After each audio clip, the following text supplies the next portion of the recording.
But before we do that, let's, we have the winner of the Vasilopita, and this is Martha Kaliva from FRS Shipmanagement. Martha, you are the luckiest of from CSN for 2025. Thank you very much. That's, I hope it will bring you luck. He's a good guy, that's why I thought. Welcome to the second part. I have to give a bit of introduction to the experts which will be talking to us. Captain Leonid Zalenski, he is the power man in Columbia Shipmanagement. His role is very important to Columbia, not only because of his experience as a master at sea, but also a person who has a vision. So we are delighted to have you on the panel. Thank you very much. Every good captain is only successful when he has a reasonable and knowledgeable and even better chief engineer next to him. I cannot dream of a better chief engineer than Sunil Kapoor. Well, thank you very much. Yeah. who is a person never forgetting the seafarers and always finding a solution when the propeller is not turning, how to get it back.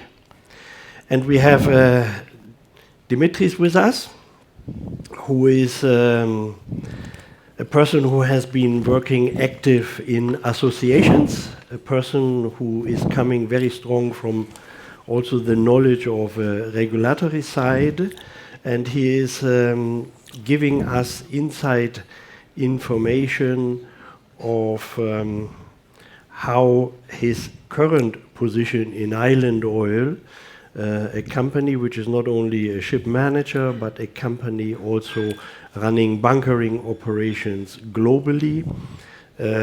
He will be able to tell us on the supply side how things are. And then we have our marine manager, Mr. Nicos Attas, previously Department of Merchant Shipping, and now in charge for the Classification Society, RINA, here in Cyprus. So we have experts here on the table who know what the industry needs, who know what the industry is doing when we cannot meet certain rules and regulations. How do we get our exemptions? How do we get the vessel on the paper side back into compliance so that we don't become victims of port state control? What we are going to debate here and now is the side on board of the vessel. And I would like to start, Sunil, with you. Although you said that the previous panel said everything, of course, we didn't talk anything about what's happening on board of the ship. Very good. Yeah. So thank you very much. And it's great to be here. And as I said, a lot of things have been covered up during last time, so there's nothing new to bring in. So I thought, let me go back, what Captain Adami said. The ship, what's happening on the ship? So I realized so many new regulations have come in. And a medium size or a small ship owner with a couple of ships, we are struggling to see what are the new regulations and how to put them into the right perspective. So first it was EEXI, then CII, then EU MRV, then UETS, then Fuel EU. So this is all lot of stuff which is happening, and there is no standardization. They only talk about monitoring and getting the data. And here comes the ship staff, they don't know why they are collecting the data, why this additional work is being done day in and day out. And we are only struggling to see if it is 20.02 tons or 2.02. So these are all things that are happening. And this is one part of the world. Now suppose your ship goes to US, there's another California. And now if your ship goes to China, they are coming back with. So there is no standardization. And this, I find it, not only to the ship staff, the ship owners, and everybody is struggling. There need to be a standardization. That's how we discussed in the past. We used to have one rule and regulation, and one is to follow, and the class knew about it.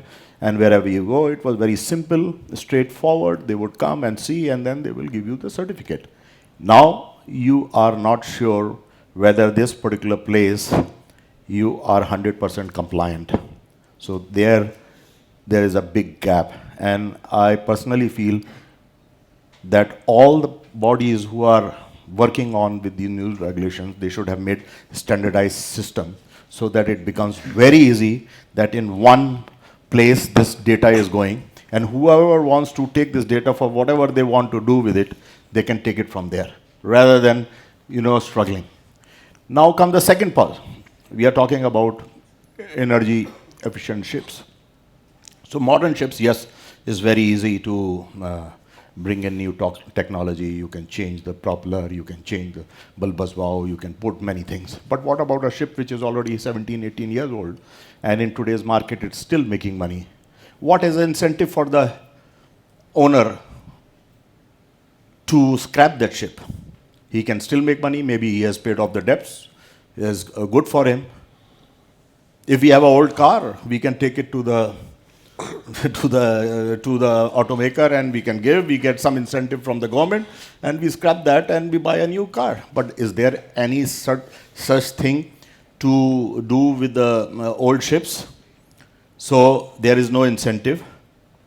There is a talk about, so I actually find a mismatch between the two things. There is one place we are talking about high technology, we are talking about ammonia, we are talking about nitrogen, we are talking about zero carbon, biofuel, and there is 80% of the people, ship owners, they have no clue.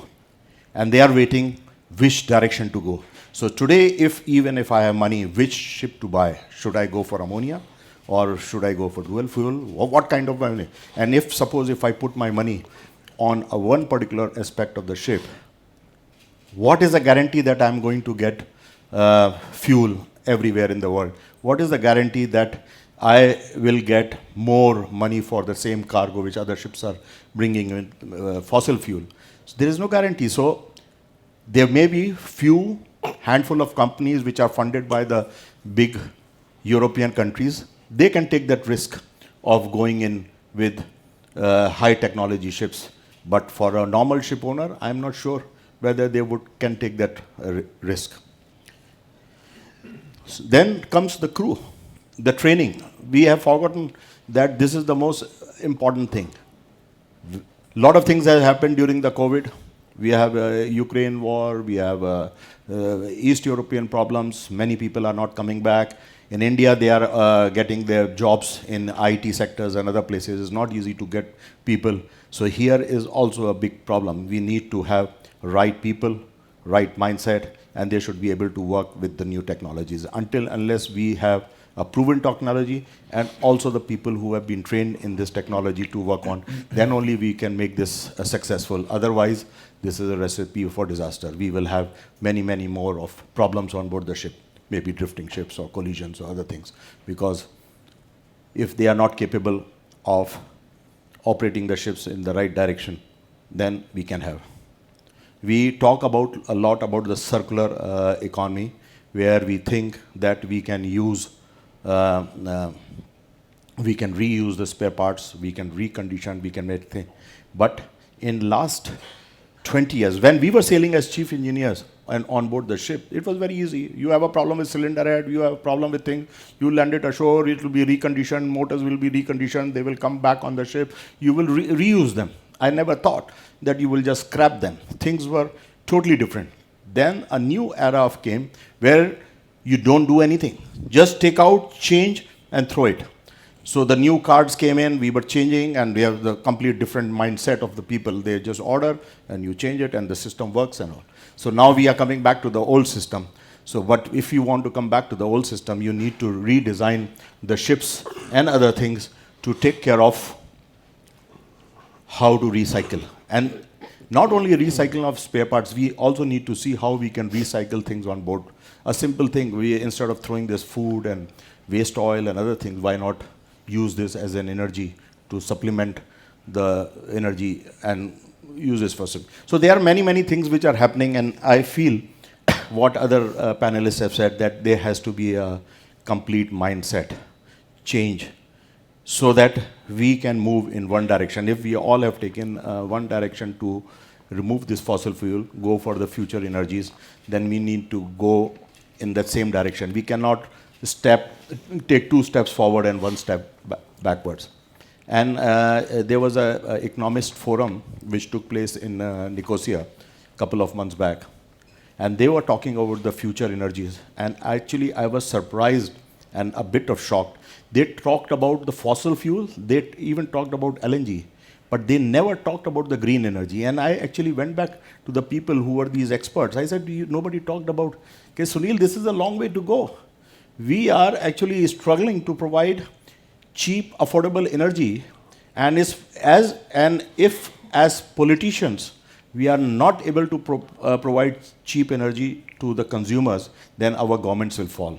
So in Europe, it is more important for us to supply cheap energy, whatever means it could be. So I'm just saying, there is one mindset of people where they are talking about supplying cheap energy. There's another mindset where what he said was 4% of our CO2. We are thinking of going into a completely different direction. So there are many things to be done. There is still a long way to go. And I see that Europe will completely put a lot of pressure. Now with the Trump, and we saw that slide what you show, there will be a big change in the direction how we see whether this gap is going to increase or is going to reduce. This will only the time will tell. Thank you very much.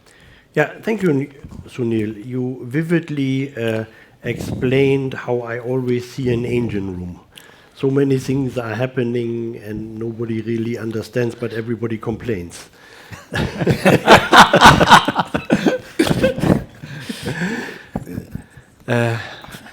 Your rundown on the industry, I echo. You said it so right.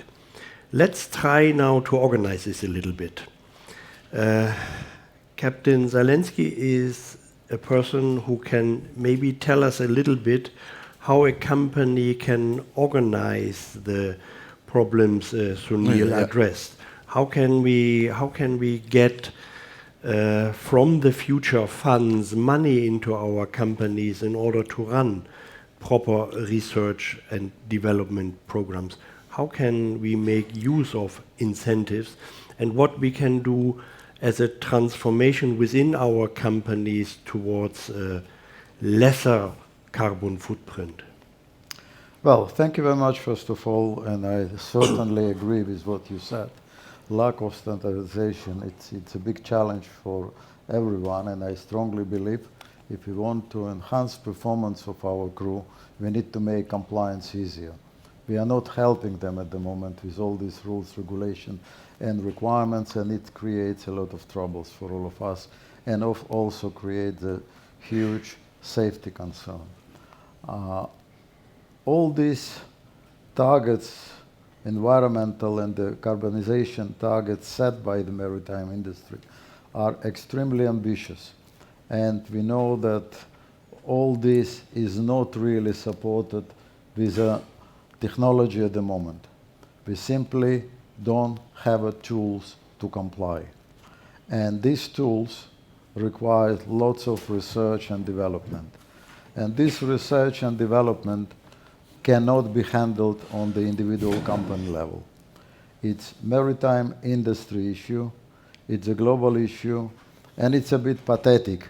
The maritime sector, the shipping covers 80% of the world trade, contributing less than 3% to global emission, but shipping is always an easy target, and we have to comply. It's pathetic when we see the recent development after 20th of January, when we have to forget about contribution of one of the biggest polluter in the world for next 4 years, but we still need to comply. So we as a shipping industry, and I don't think I can talk on the company level, because this is much bigger than one company. Yeah. It's the shipping, the industry matter. We definitely need to enhance our efforts to attract, to enhance the industry, to contribute to development, to contribute to research, and I wouldn't be able to offer you anything which was not already mentioned during the first panel discussion.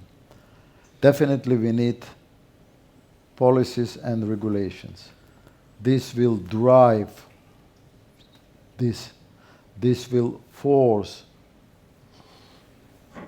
industry, will force other stakeholders to invest in research and development so that we can develop the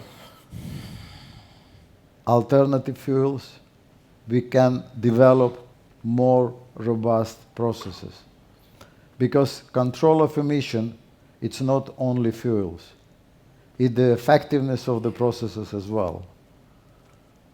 During the first panel discussion, the very simple just-on-time arrival method was touched upon.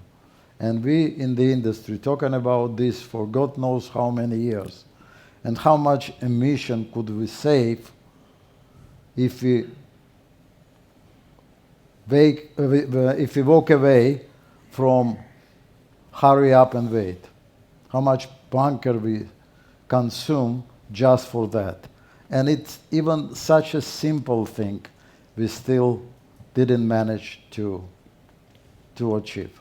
So policies and regulation is important. It will drive the process. Another area where we can do more is collaboration.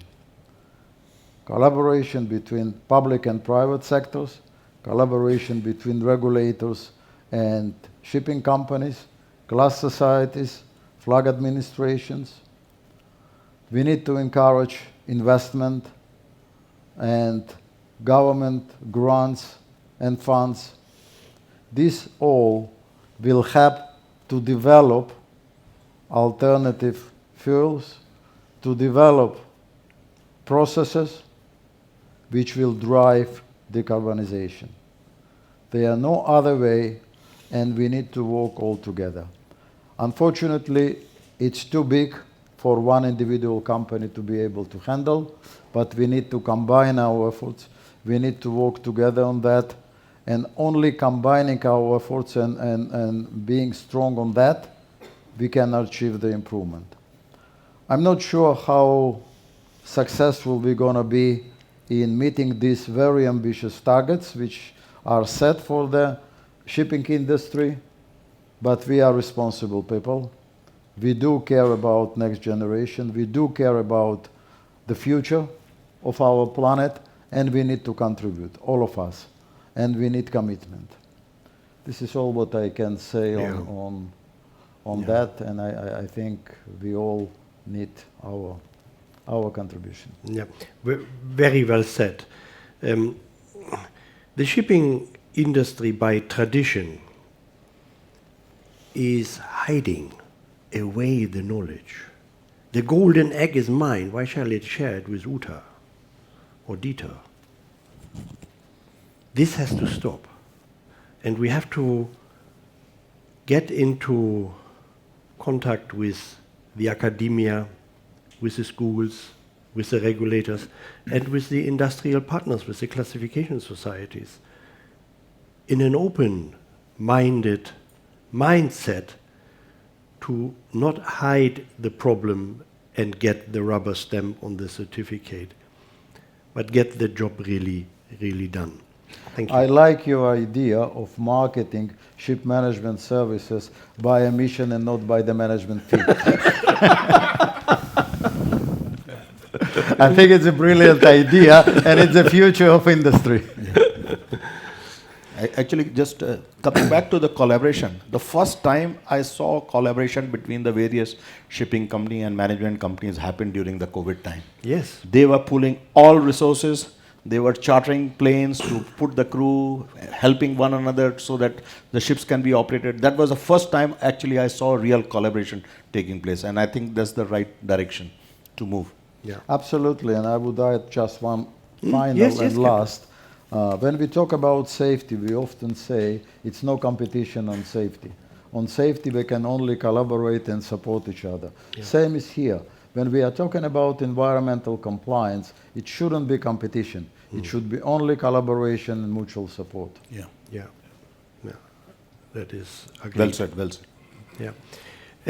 Nicos, I would like to pick on your brain now. Short-term, medium-term, long-term strategies for the alternative fuels, for the rules and regulations, and for the ship owners. What's your take on this? Dear Eugen, thank you for this question. I don't know, can you hear me well? Yeah. I would like to depart from the title of this event, which couldn't be more successful, Bridging the Energy Gap. Alone implies that we need to follow the legislative framework that has been set up to 2050, and they need to comply with new regulations and ultimately with new zero carbon containing technologies. We cannot do this from day one, even not from day two. We need to split our strategy according to this roadmap that has been set up by the legislators.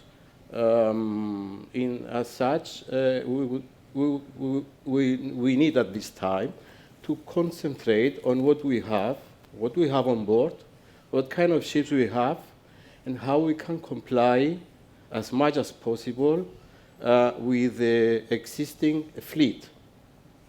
Of course, we will need to think also from now, at least at the mid-term period, where adaptive fuels may have to be used.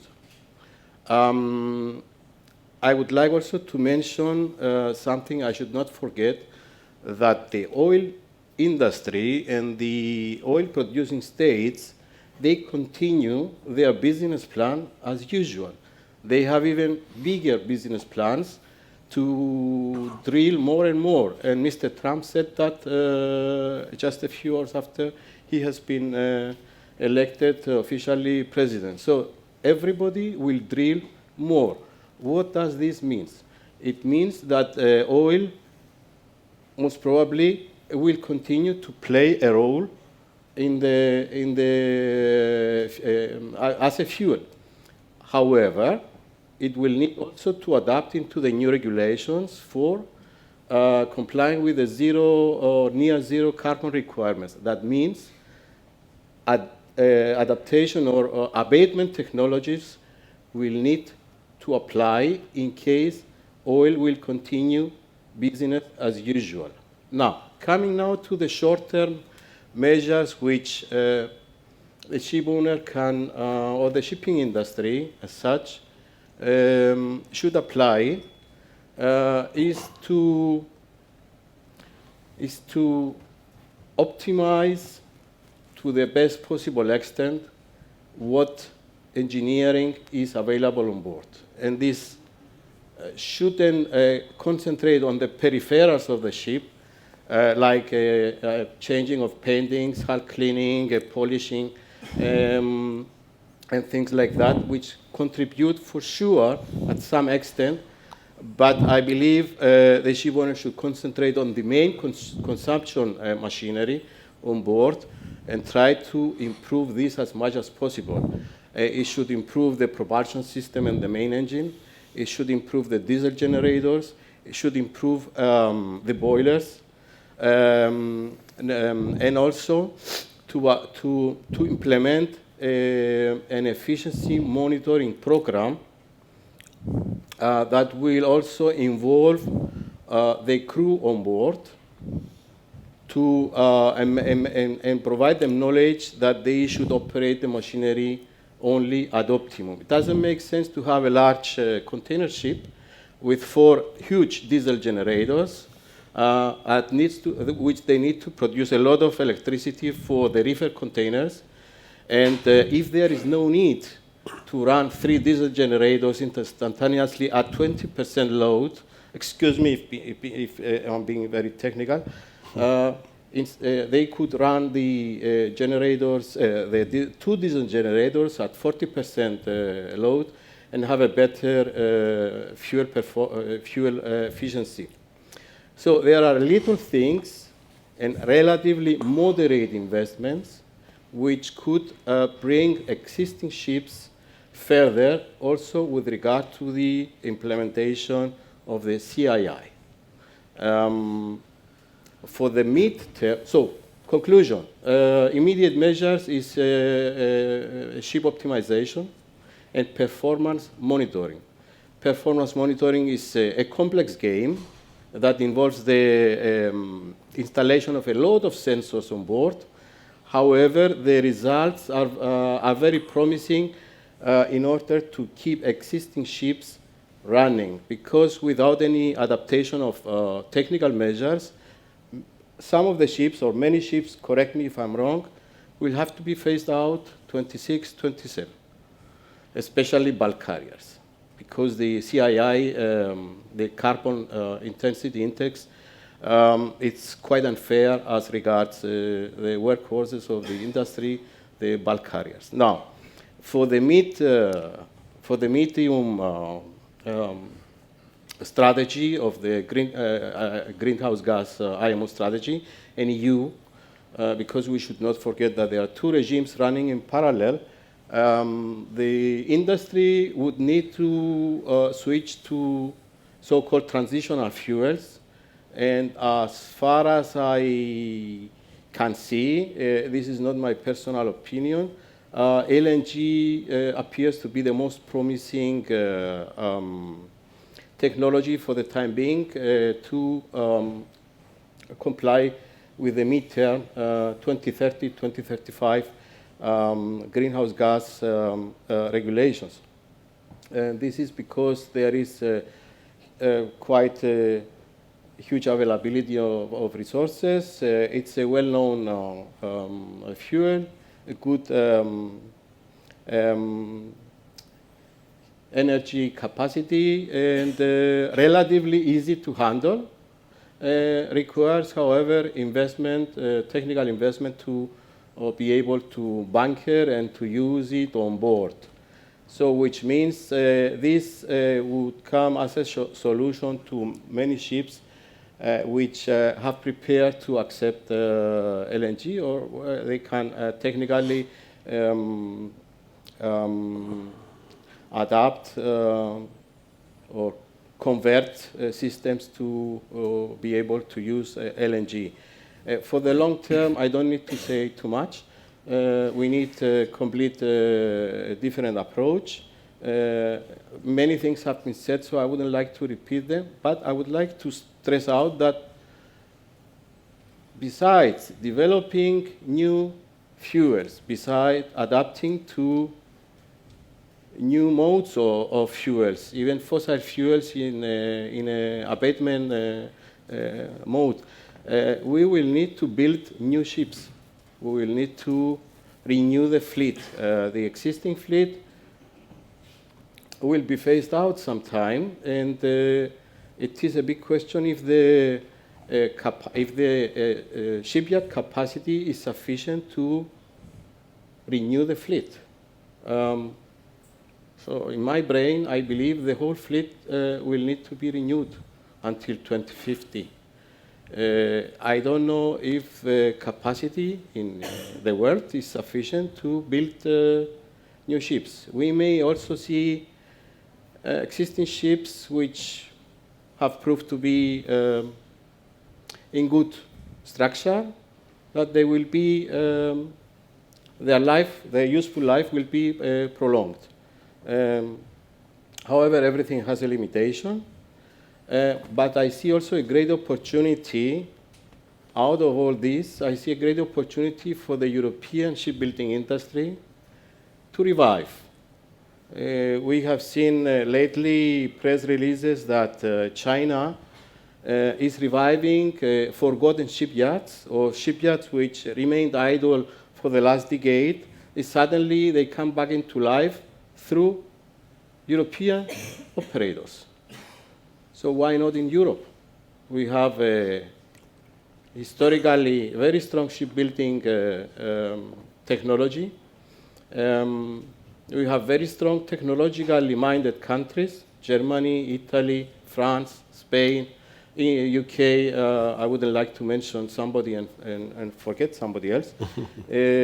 Poland had a great shipbuilding industry, the Netherlands. So why not continue and upgrade the shipbuilding industry and concentrate only in Asia, China, Korea, and Japan, for example? So this is my view about the, of course, I would like to mention again the collaboration, the legislative collaboration between the industry and the stakeholders, the public, the governments, the EU. For sure, there is a need for huge investments. Money, I believe, there are funds, and there are funds taken from the ship owners and from us, everybody, through EU ETS, which they can be diverted into research and development. And lastly, I personally believe very much in the cooperation and the collaboration of the industry with the universities. The universities have proved to have the scientific knowledge and the experience. Historically, when they work together with the industry, for example, we have very successful examples between the automobile industry in Germany and the universities, but also the aerospace industry and the universities. They run common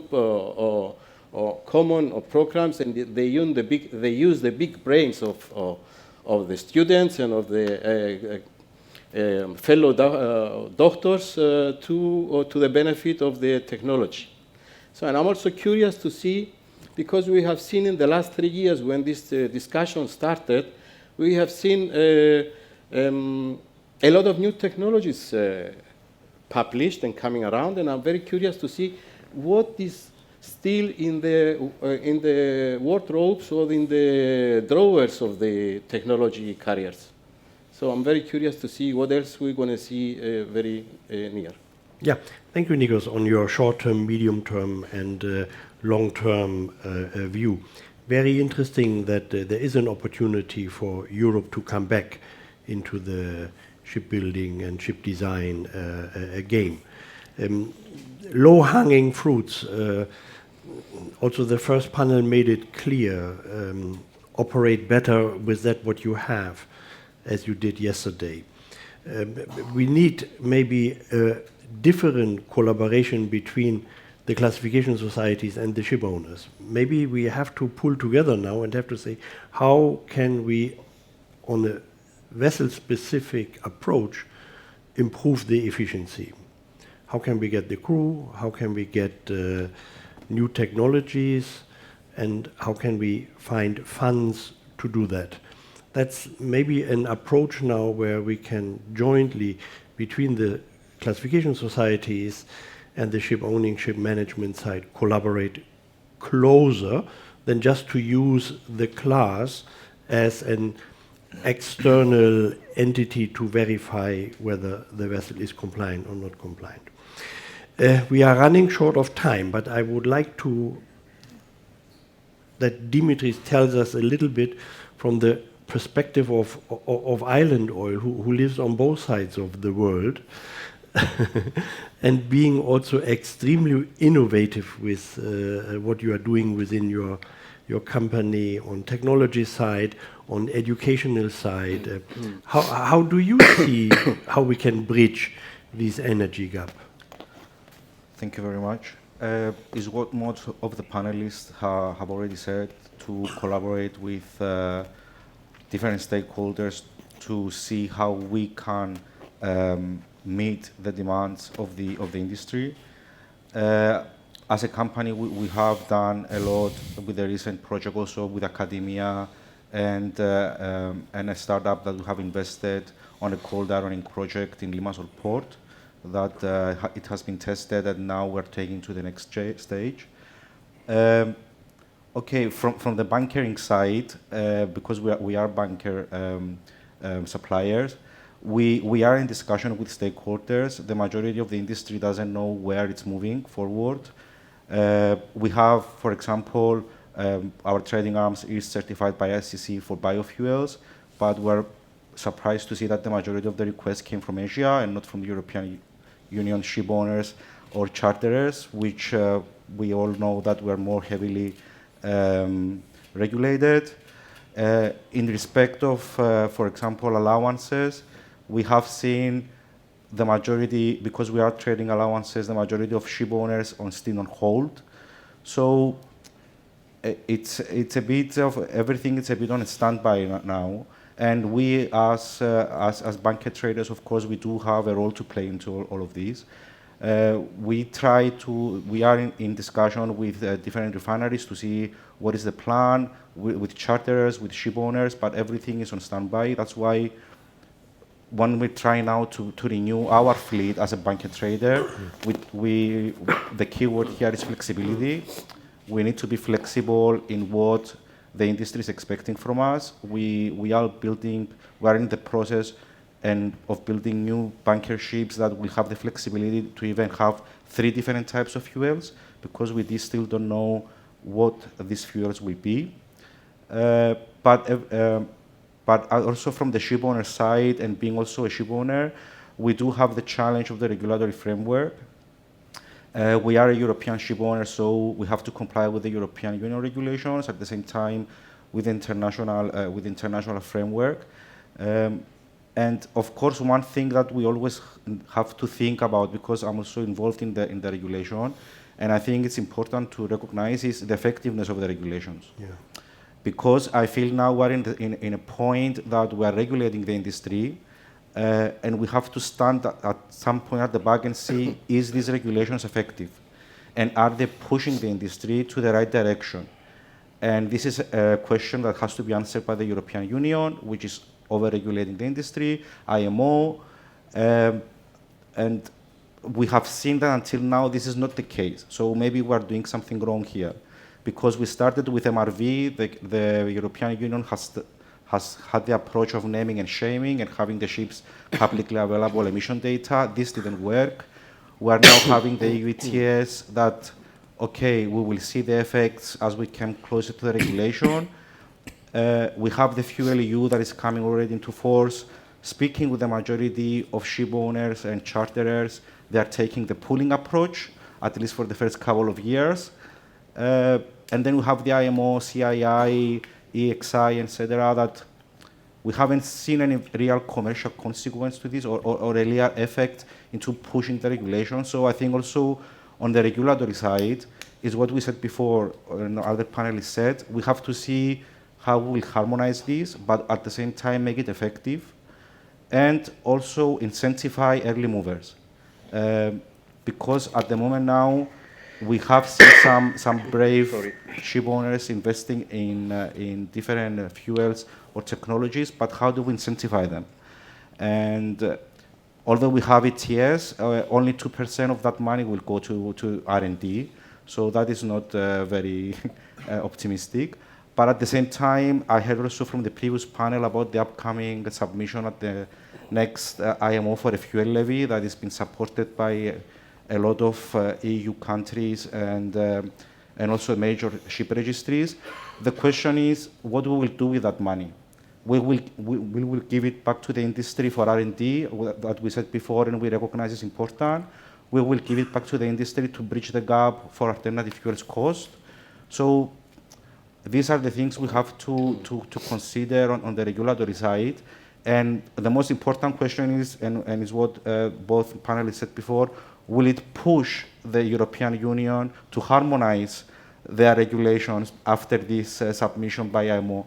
So it's really a struggle, and I do understand, and we do appreciate that it's a struggle to have 2 different regulatory frameworks.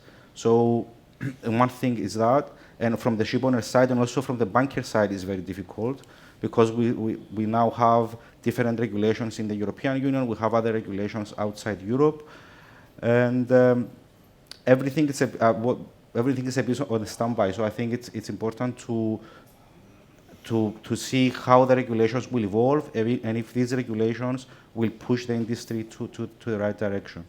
Yeah, I thank you for the insight, and I share with you that there is a huge confusion on this one, and we have to get it straight.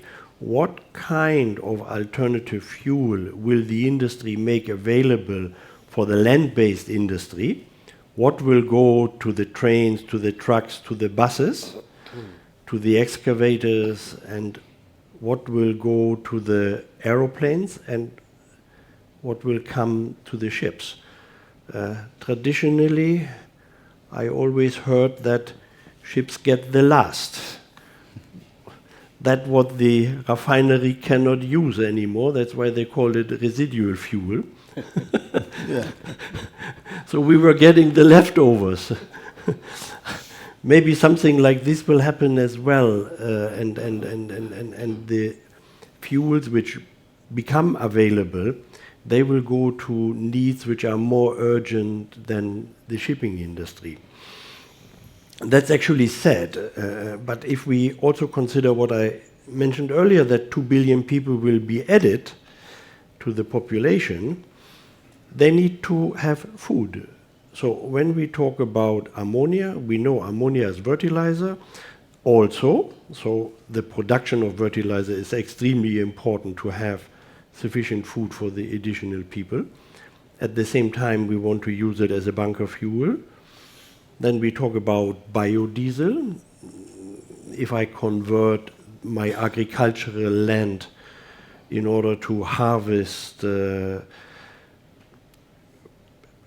fruits or plants which can give me biofuel, again, I don't produce food for the people. So we are in a dilemma, yeah?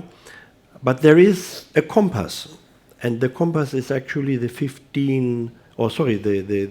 17 Sustainable Development Goals of the United Nations. And the shipping industry is very wisely advised to take this on board in your ESG strategies. So if we work collaboratively on those Sustainable Development Goals, we are not talking about one industry by itself. We are talking on a global approach among all industries which today use fossil fuels. And that should be the approach. In the meantime, we shall focus, as Sunil and Captain Zalenski mentioned, on the people on board. We have to prepare them for the alternative fuels, and we have to prepare them also to change their mindset, not to run for safety reasons the bloody 3 generators when 1 generator is sufficient. And having said all that, we are behind the schedule. Andoni, thank you for letting us to talk 10 minutes later. Do you want to have a final comment on what the other said, or is there a burning question from the floor? I think we can give it 10 more minutes, Andonis. Yeah. Thank you for the amazing discussion and the inputs. From my side, things could be more simplified if we can see what technologies they are available and what are the advantages.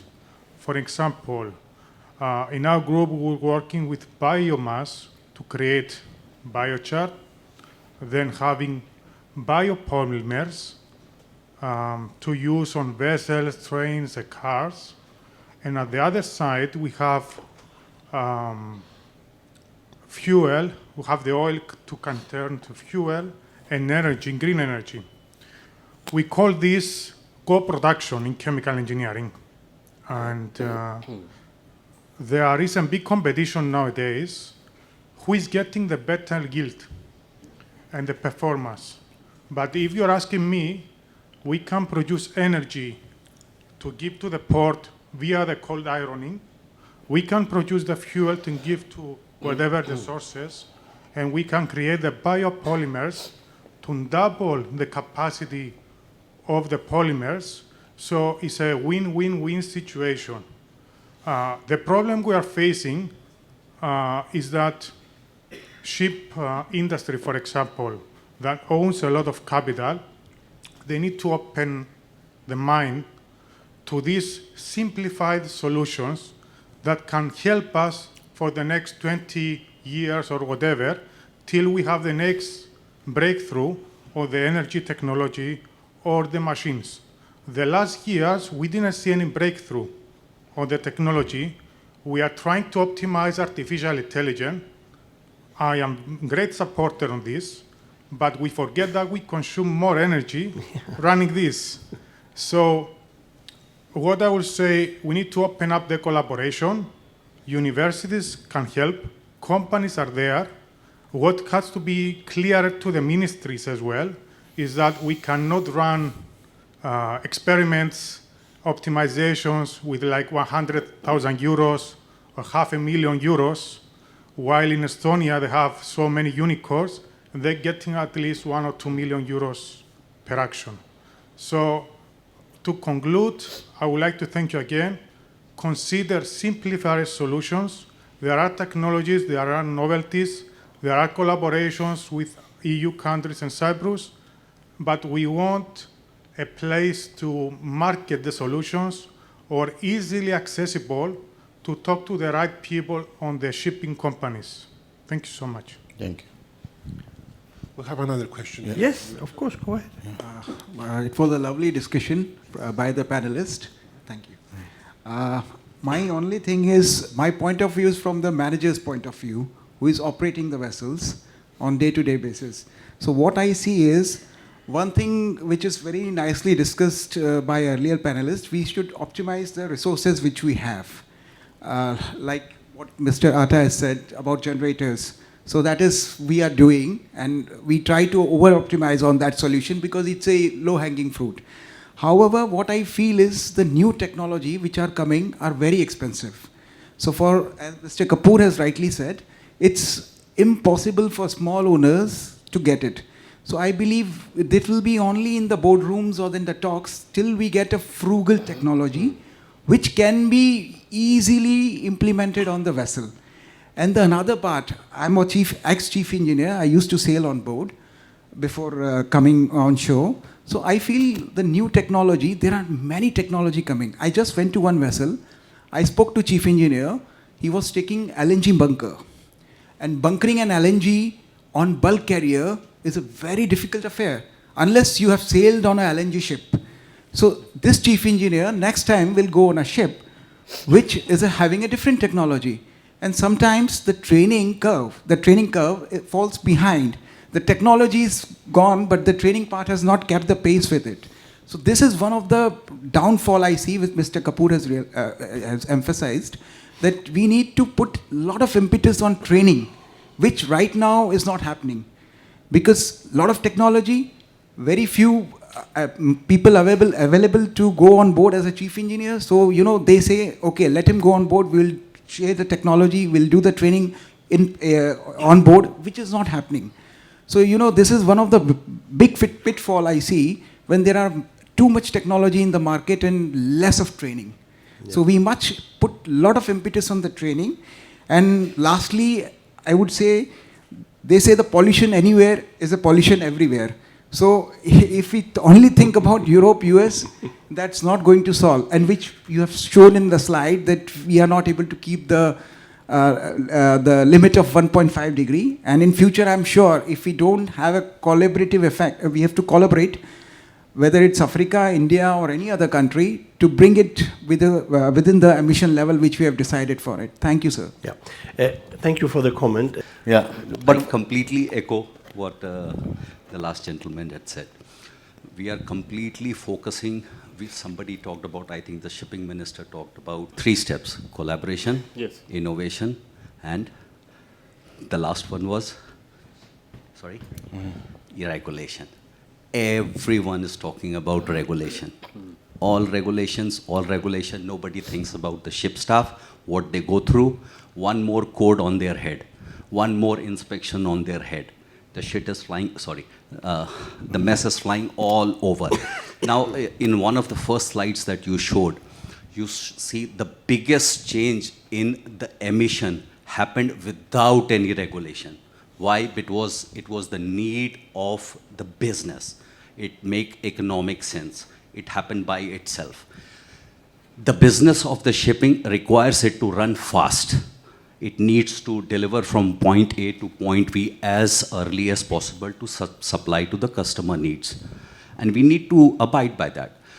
The industry and the regulators are imposing things on us which they themselves are not very sure of. Use methanol, use ammonia, use LNG, but we have so many esteemed journalists and so many articles. People are still confused. So if a ship owner goes and gets into LNG, and after 5 years somebody comes and imposes a new regulation, oh my friend, LNG is very bad. He's left in a lurch. And what Mr. Kapoor very rightly said, there is no incentive for the shipping. Why we don't have the ports emphasizing on cold ironing? We have the industry statistics. 3% of the population is only from shipping. Rest 97% is other sources. I think one of the person from the panel, outside the panel, suggested that 10% of the emission of that 3% comes from port related. So what about, why we are not talking about those things? To reduce that 10% of 3%, we have curtailed mass pollution. Then we are not talking about other things. And he very rightly said, a pollution which happens in China is not going to affect in America. A pollution is pollution. So you cannot have different standards. For a shipping, a merchant ship, something else, you will burn 0.05% sulfur. But the tugboats or the supply boats which come, they are burning whatever they wish to like. So what I'm trying to say, it's all good.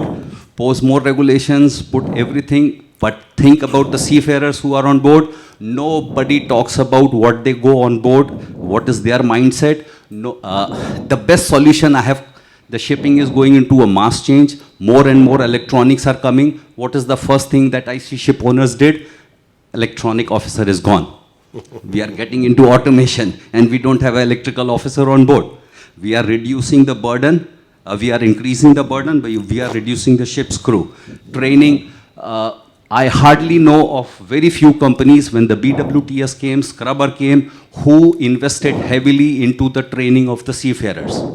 So we need to smell the coffee. It's good to say we will bridge the gap for the greater good and all, but we really need to work for the industry. I think so.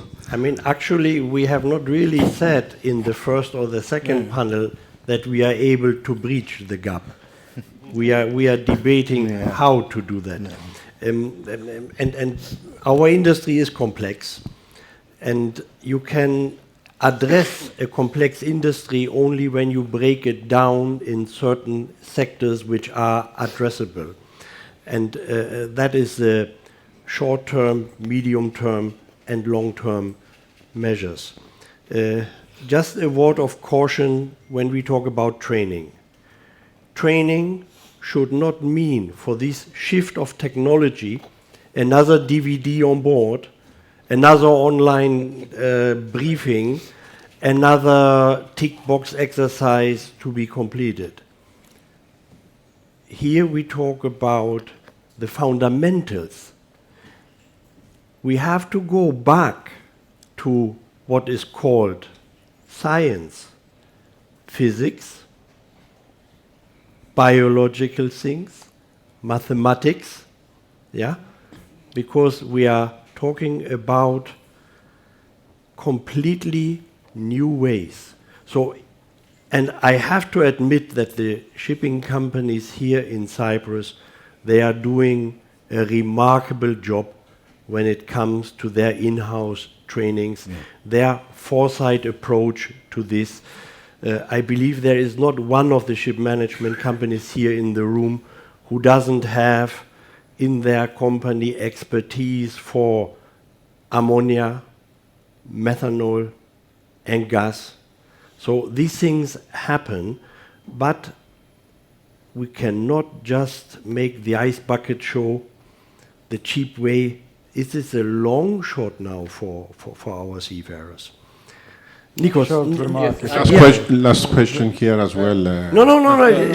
Just let the panel. A very short remark on comments which we provided.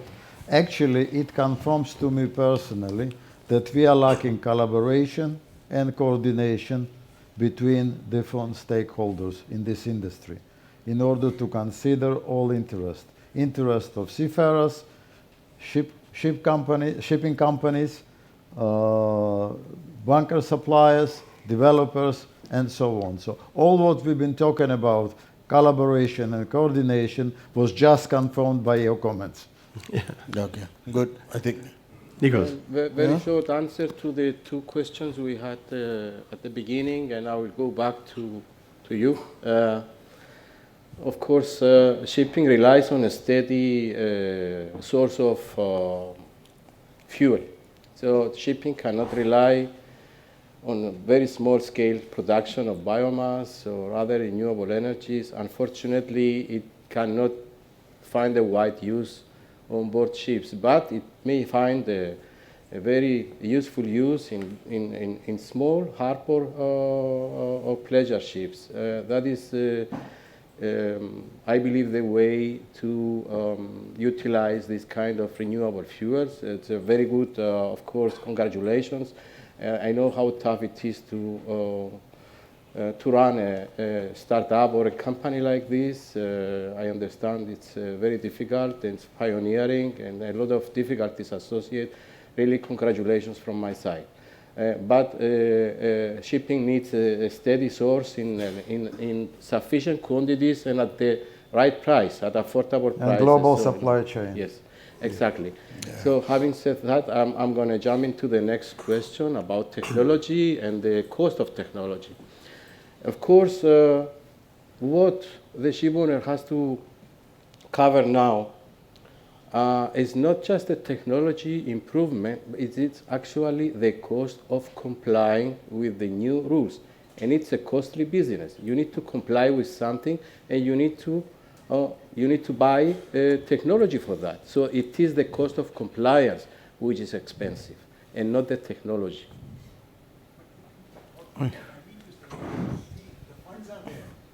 No. Yeah, I understand. If the funds are there, then there's no problem. Yes.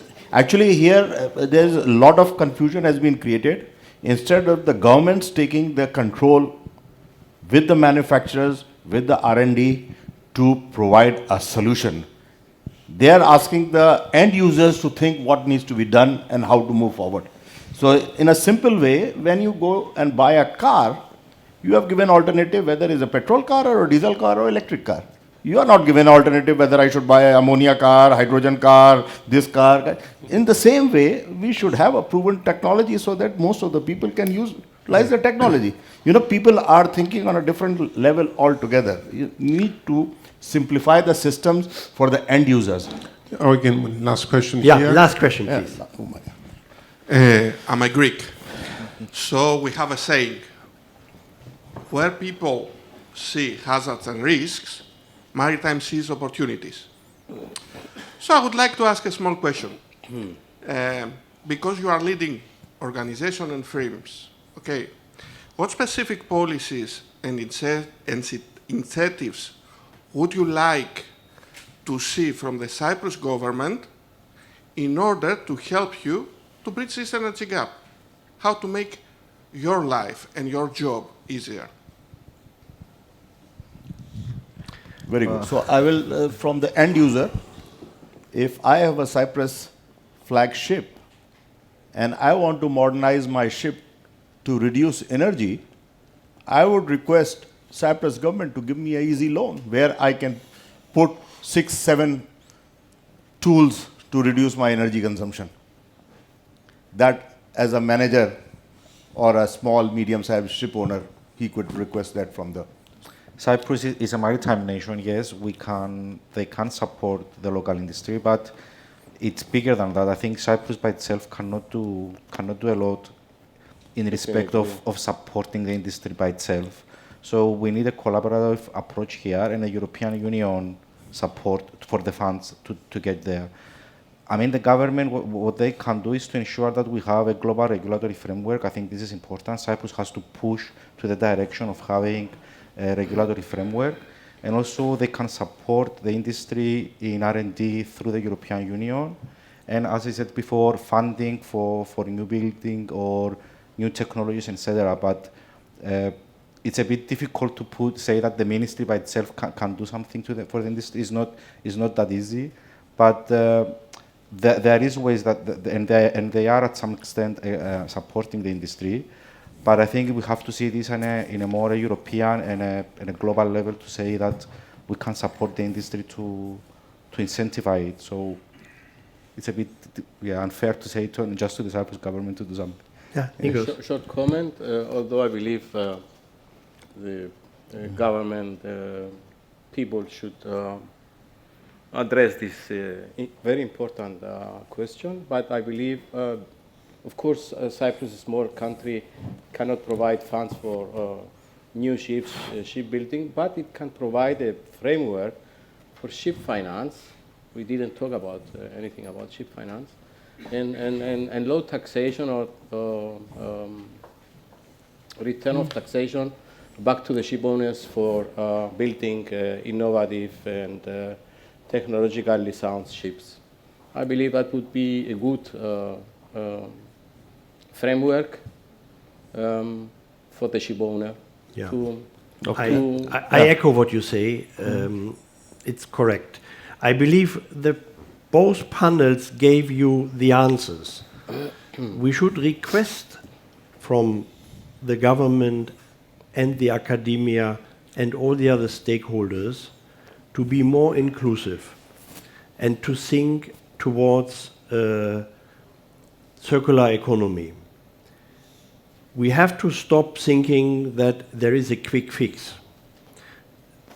Definitely to decarbonize our industry, you will not be able to do it when your registration fee is being reduced by 30%, or maybe even if you make your registration fee to be 0.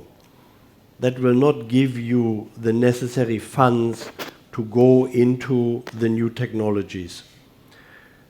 Governments should become more holistic in their approach, and they should think a little bit more beyond the time they are in office. So we have to have a long-term solution, for a long-term plan to go. And I would like to give all of you just a bit of information, because you mentioned that there is a lot of development happening in Asia with regard to the new technologies. The European Union has a website, and in that website they publish all European-funded R&D projects. Everyone who registers can download the R&D work done. Do you know which country is downloading most of the projects from the European web page? Yeah. Unfortunately, we are doing the R&D work within Europe with taxpayers' money. We are not downloading the information. We are not picking up on one study in order to make another study and another study in order to build on something. No, the Chinese are doing it. So I think this is what governments should be advised. Last one. Eh? Last one. Is there a question or a comment? It's just to intervene from my previous hat, representing the government. First of all, I think it's government's responsibility, if there is a strategy in place, to tailor and drive any center of excellence towards one direction. We have the CMMI, is jointly funded from the EU and the government. Okay, they have to support the government strategy on shipping. So the question is there a strategy on shipping, yes or no? This is one question. Second, 2 years ago, we have the RISE, is the Research, Innovation, Shipping Environment that we have created together with the Cyprus Research and Innovation Center to support small projects. But coming now to the bigger picture, and you are right, what we do in Europe, what we do globally when there is an RNI fund, as an EU member state, we have to have our own policy when it comes to Horizon. We have to scrutinize the Horizon and the annual calls and come up and say we need more money for shipping. We fight to earmark the money collected from the ETS and Fuel EU to be back in the shipping sector. So we have to check, monitor, and intervene all the time to echo and promote shipping projects in Europe. And coming to what Captain Adami said on China, because I'm following very closely blue economy developments, and all the deals on EU blue economy, 60% of those are coming from outside Europe. Yeah. So they have a closer eye. And linking the EU, the shipping financing framework, and the blue bonds and blue financing with the ESG, I think we need to have a closer eye as shipping people to the developments of blue economy. Don't forget that by 2050, more than 55% of the orders of supporting vessels to support the renewable energy on our seas would be 55% more than the usual merchant ships. And they are gaining more and more momentum on ESG and debt equities and funds. So we have to link that with shipping, and hopefully when the MEPC will decide on this funding, we should have a proposal in place how we can utilize these funds for the benefit of shipping. Thank you. Thanks. Sure.